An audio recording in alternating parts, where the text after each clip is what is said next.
We know that there's been also some tax waivers being announced in Parliament. Could you take us through that? Yes, so the bells you're hearing in the background, the House is being recalled so they can return from the suspension and deal with the issues. But just before they went on their break, there is a document that's been laid in Parliament and referred to the Finance Committee of the House. And this is a document from the Finance Ministry requesting for a tax waiver to the tune of $82 million. And that translates into about 417 million Ghana cedis, and this is a tax waiver for the equipment that will be imported for the Sinohydro projects to help construct roads across the country, including the Tamale touching the Adenta Dodoa road that the president cut short for a few days ago.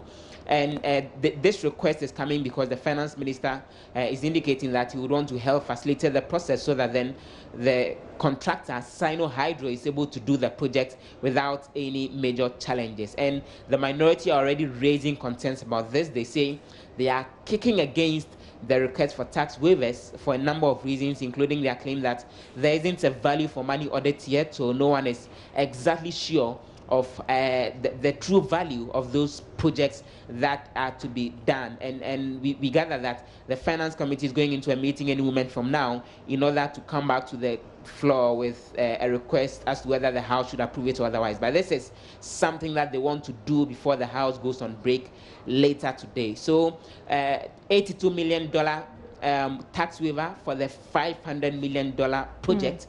That's currently before the House, and again, they will deal with it before they go on break a little later today. Indications the majority may push through with their numbers?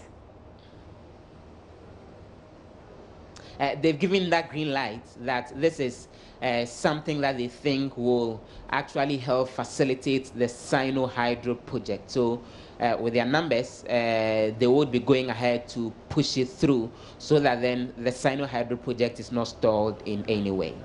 Joseph, thank you so much for those updates there. Joseph Opoku Gakpo is our parliamentary affairs correspondent, bringing us up to speed on what's happening. We know that 2 financial instruments have been approved for the construction or the continuing construction of the maternity and baby unit at the Gov't Teaching Hospital, a project which has stalled for more than 40 years. We also know that the Finance Ministry is seeking some tax waivers from the House to the tune of $82 million for the Sinohydro project